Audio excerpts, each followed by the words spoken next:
You're watching WKYC TV Channel 3 in Cleveland.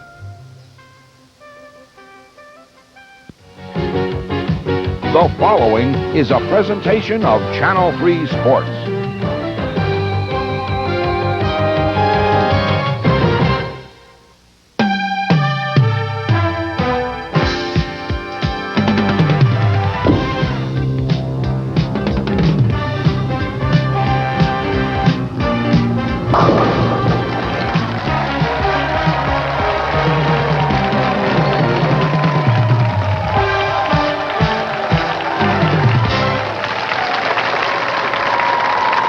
From the Palisades Palace in Wickliffe, welcome to the final week of quarterfinal round action on the 1991 10-Pin Challenge. Hi, everybody. I'm Jim Donovan. Welcome to Channel 3 for another great Saturday afternoon of bowling. As we go to the final day of quarterfinal round action, we have 2 more spots available for the semifinal round as we get down to the final 4 teams in our tournament, and we'll roll off for those 2 spots today. And we expect some great bowling action as we had last week in our opening day of quarterfinal round action. And to help me call all the action, here's Ted Malicki. Thank you, Jimmy. As usual, I'm glad to be here. Ted, what about the matchups today? What do you see? We have a team that knocked off our defending champions. Well, that's right. We have the Inghams over here. They're like giant killers. They beat our defending champions. And in their first match, they're bowling against the highest team average in our finals, who have yet to bowl to their potential. So we're going to have to sit back and see what happens. So we'll see what happens between the Inghams and Conaway and Fiedler as we're all set for match number 1 here on 10-Pin Challenge. Let's meet the teams for today's opening match during our final day of quarterfinal round action. From the Ambassador Bedford Lanes is the team of Shirley and John Ingham. The Inghams have a 37-pin handicap and a .213 TV average. They face Pat Conaway and Bill Fiedler from the Solon Bowling Center. Conaway and Fiedler have a 22-pin handicap and a .168 TV average. The Inghams, I think it's safe to say, Ted, have become, along with yourself, as you are always, the darlings of 10-Pin Challenge. The darlings. Well, it's nice to be known as a darling, but really, they have. They've captured, I think, the crowd. Shirley Ingham, in particular, has bowled so well. She's got a .150 average. And, of course, they knocked out our defending champs, the Rochecks, in round 2. Here they are in the quarterfinals. Shirley missing the headpin to the left. They're sort of put in the role of David and Goliath. They beat our defending champions, like you said. And right now they're bowling against Pat Conaway and Bill Fiedler, who are the highest average team in this final match. So John Ingham will go after the 1, 3, 6, 10. John Ingham making a great spare. He's wired up. Look at him come back. We got action here. That's what it is. And that's how they get things going. Pat Conaway, 166 average. There's a 15-pin handicap. The team of Conaway and Fiedler are giving away 15 pins coming into the match. Pat Conaway throwing the ball, crossing over to the Brooklyn for a strike. That 16-pound urethane bowling ball that she's throwing just blows him out of there. Now, I find it very interesting the way Bill Fiedler throws the ball as Pat checks the overhead score and sees that X in frame 1. Watch him just lay it out there. Bill Fiedler tripping the 6-pin out for a double. They're coming up to their potential, Jim. They snuck by their first 2 matches, and this one here, I don't think they're going to play around. I thought they were going to bow out in the second round. They only had a 144 and ended up winning.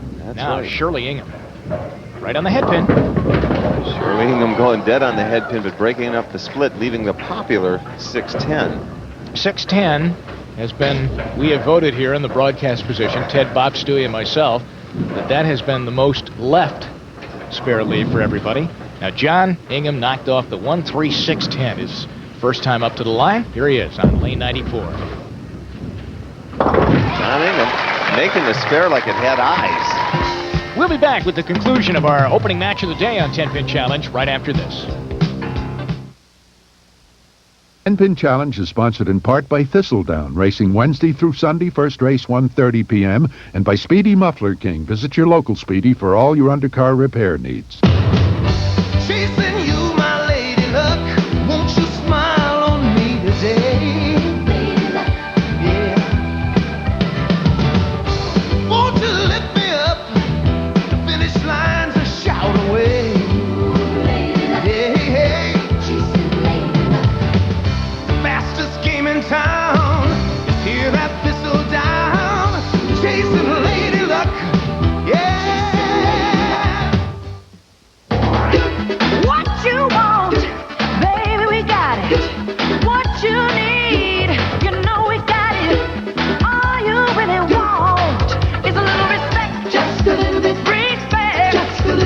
Speedy Muffler King knows that all customers really want is a top-quality repair, a good price, and a little respect. That's why Speedy gives you a guarantee on all three, including the respect. R-E-S-P-E-C-T, that's what Speedy means to me. Now through Monday, save during Murray's Carpet for Less one-price sale. $5.99 a square yard buys Zeftron nylon carpet featuring Scotch Guard stain release protection. $5.99 buys Mohawk carpet. $5.99 buys wool carpet. $5.99 buys clean carpet. $5.99 buys all these advanced stain protection carpets and many more. Murray will install your carpet within 3 days. $5.99 a square yard is all you pay, not 1 penny more. No interest charges, not 1 cent at Murray's Carpet for Less. Everybody knows Murray the discounter. Sale ends 9 p.m. Monday. Prices are dropping at Elgin Furniture. Check out these dynamite deals. Get this living room, not $8.99. At Elgin, it's only $5.99. This modern bedroom, not $5.99. It's only $3.99. This canopy bed, not $2.99. It's only $177. This wardrobe, not $2.99. It's only $177. At Elgin, you can buy with no down payment, no payment for 90 days. Elgin Furniture, 5217 Broadway Avenue. But hurry, quantities are limited. Problems with drinking or drugs? Call 371-5656. All bowlers appearing on 10-Pin Challenge receive prizes from Speedy Muffler King. Come to Speedy for mufflers, brakes, or shocks and get the respect you deserve. Ted, as we come back here to Palisades Palace in Wickliffe, Shirley and John Ingham have answered the bell with a double coming up in the 4th and 5th frames. Well, they certainly have, Jimmy. They are taking the role of giant killers, although Conaway and Fiedler are bowling up to their potential this game. Bill Fiedler now. 3 strikes in the match for the team of Conaway and Fiedler. Bill has 1 of them. Pat has 2.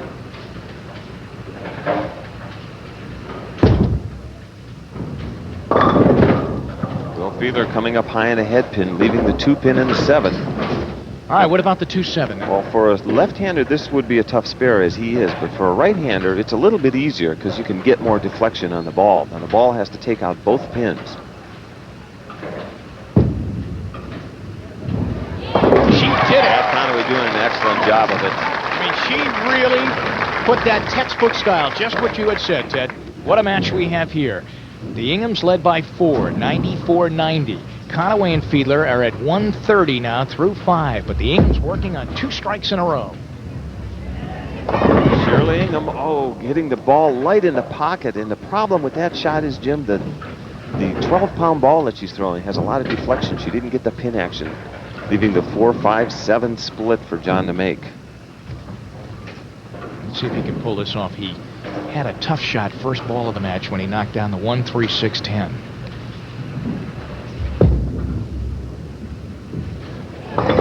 Ooh, John getting 2 pins, the 4-5, and the 4-pin just lays in the gutter and doesn't take out the 7.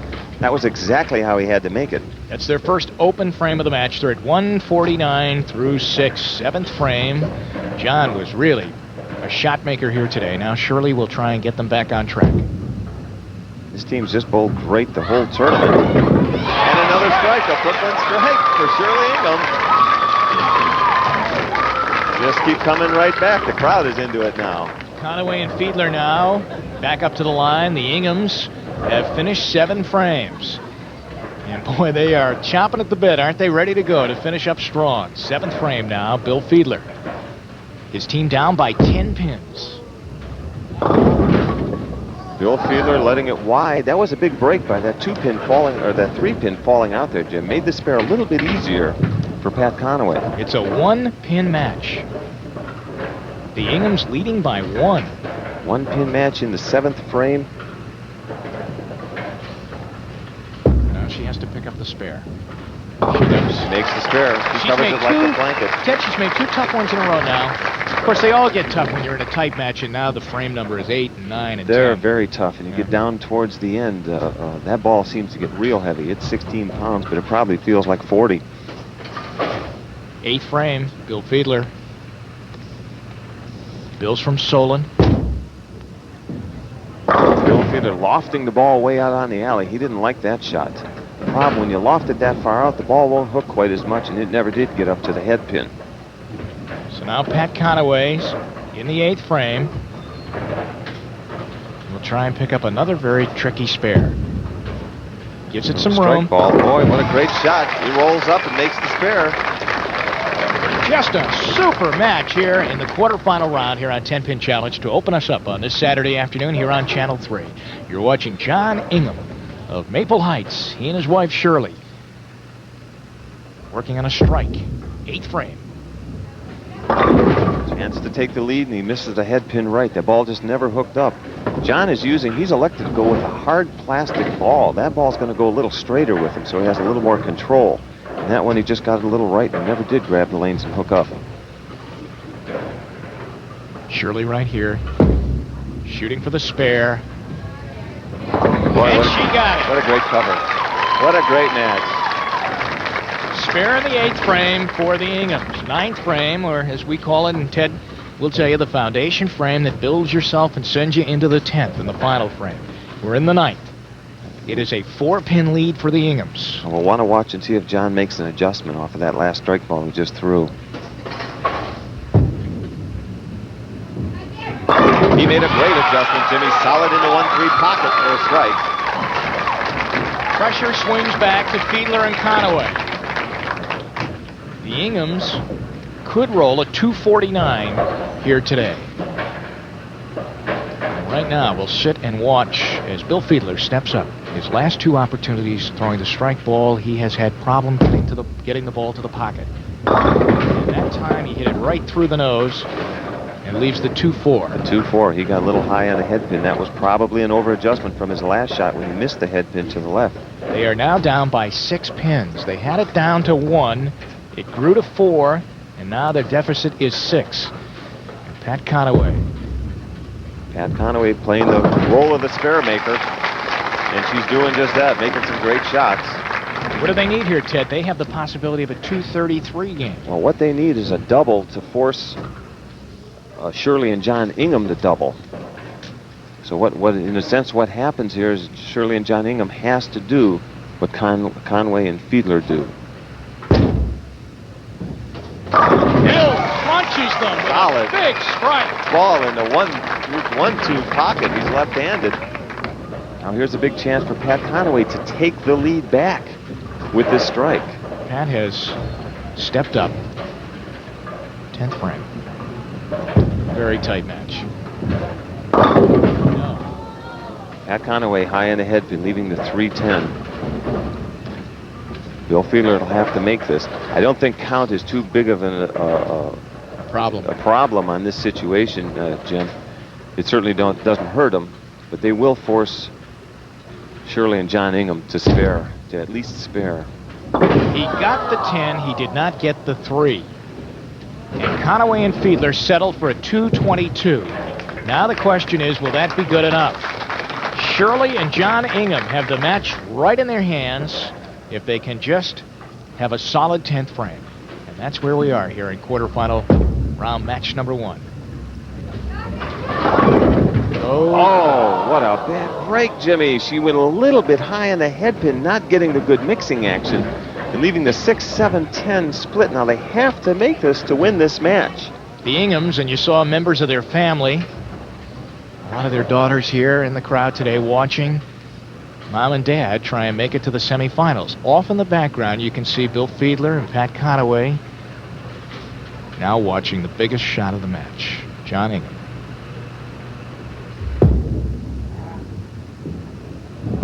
John Ingham missing it left.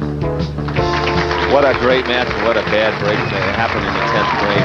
Well, the Inghams have been a pleasure to watch here on 10-Pin Challenge, and Pat Conaway and Bill Fiedler survive and win it over Shirley and John Ingham, 222 to 213. And before we move on to match number 2 here on 10-Pin Challenge, let's visit the bowling clinic with Ted Malicki. Once again, we're at Tommy Hudson's Aquamarine Lanes in Avon Lake, Ohio.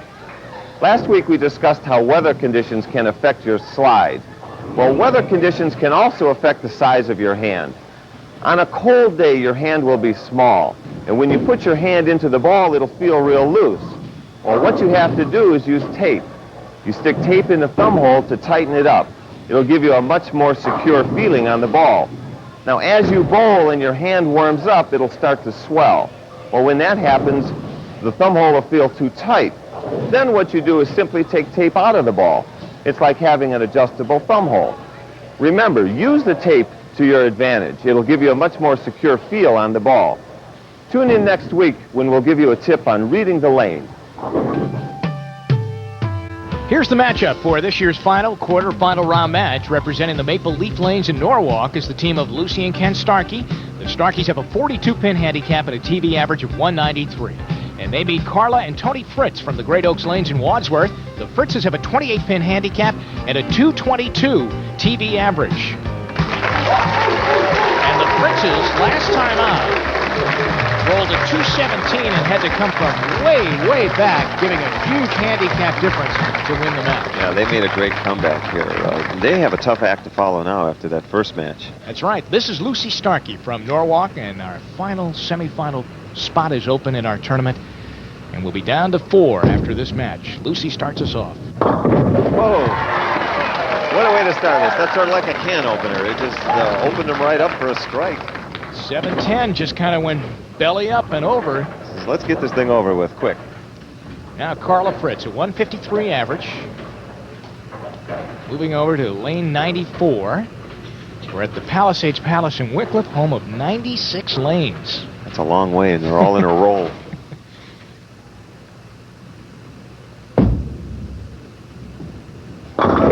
Carla Fritz going on the Brooklyn side, leaving the 5-9.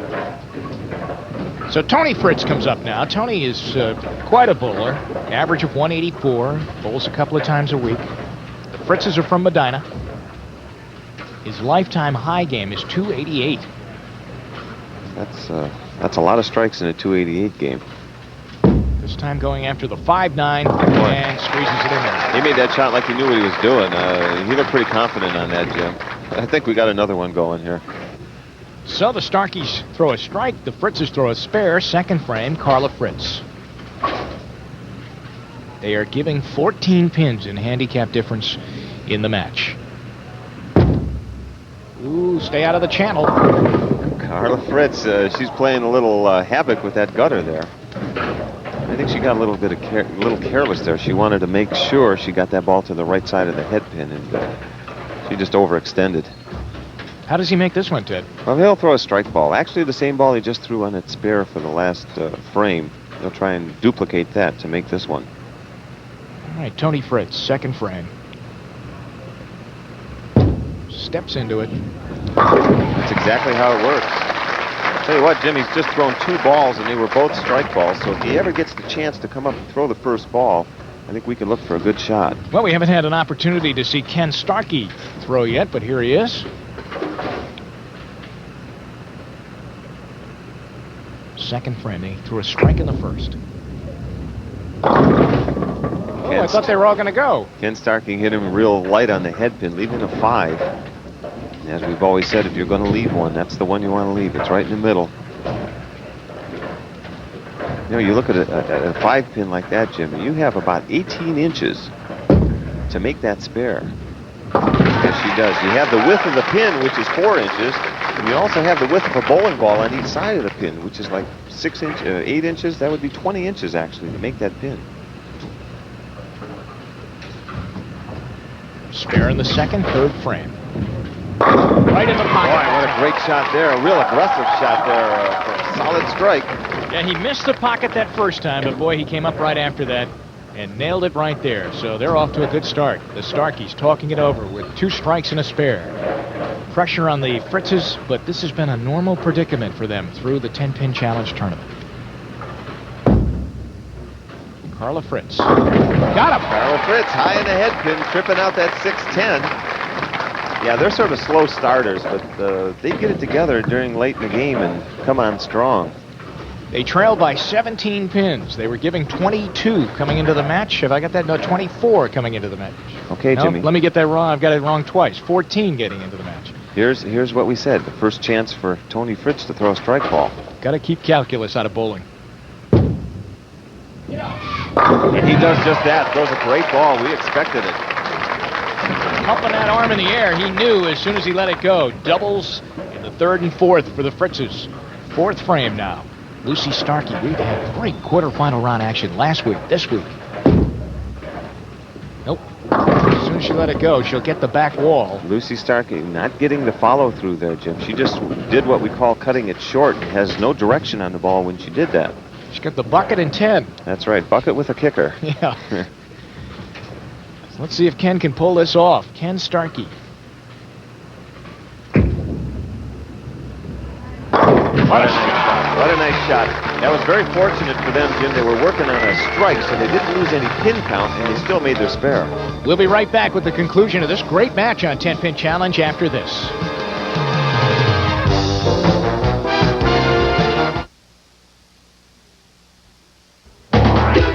What you want, baby, we got it. What you need, you know we got it.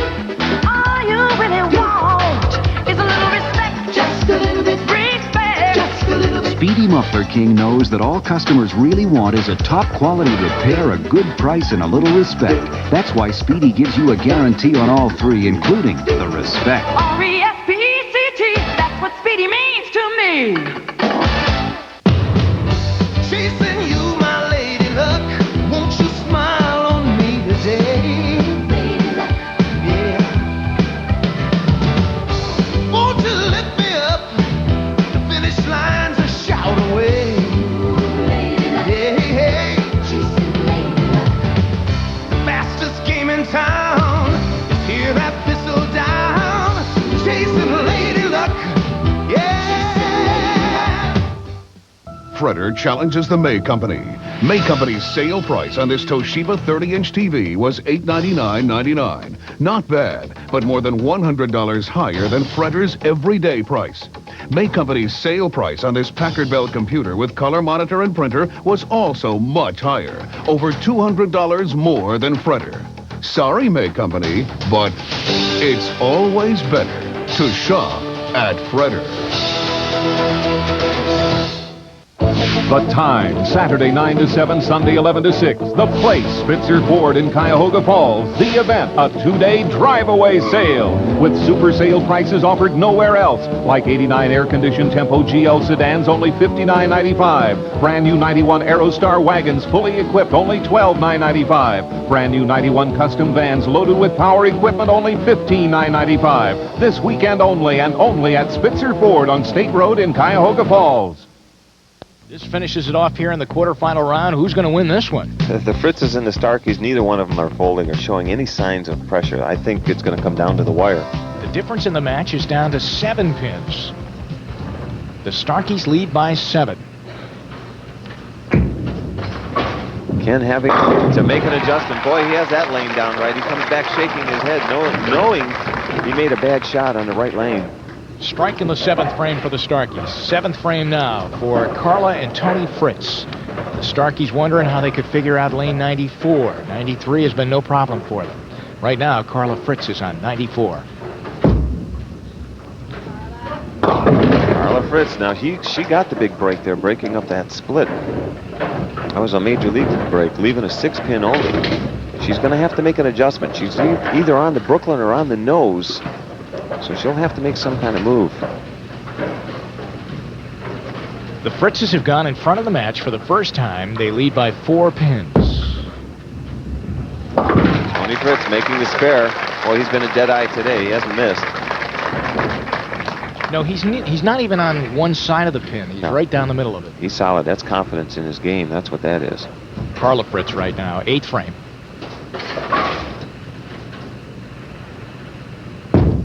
Took the lead. Carla Fritz going on to Brooklyn. She says, no, I don't like it, but I'll take it. Solid Brooklyn strike. Now Lucy Starkey up on the right lane with a chance to take the lead with this strike, Jim.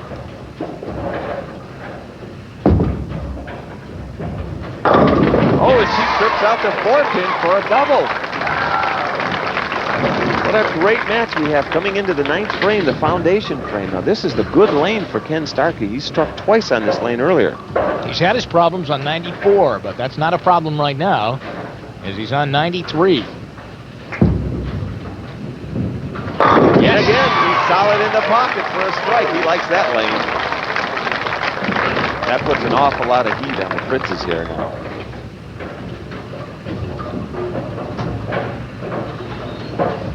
All right, the Fritz is back up. 9th frame.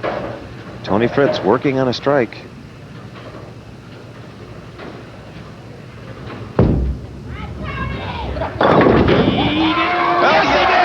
whips that 5. Watch on a replay. You see that 5 pin go into that 7 and just rattles it, and it falls over. Just let me throw some numbers at you. The Starkeys have a possibility of a 268 game. The Fritzes have the possibility of a 262 game, and we're in the 10th. It's a 6-pin match. Carla Fritz. She didn't like it when she let it go. Count is very important here. She got a 6-pin. Now he will take some time right here and really study this shot. There's Carla. She knew as soon as she let that go, the ball hopped off her hand and kind of directly headed left. I think she got a little excited and a little too anxious on that shot. Now this is an absolute must for a spare. Tony Fritz. Oh, left the 6-10. Great try, but not to be. The Starkeys have thrown 3 strikes in a row. They're in the 10th. Lucy Starkey, all she needs is a good fill on this ball. The Fritzes end at 223. There's a strike. That's about as big a fill as you can get. Solid on the Brooklyn side. Lucy and Ken Starkey win over Carla and Tony Fritz, 256 to 223.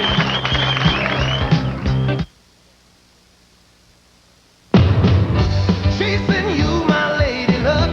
Won't you smile on me today? Yeah.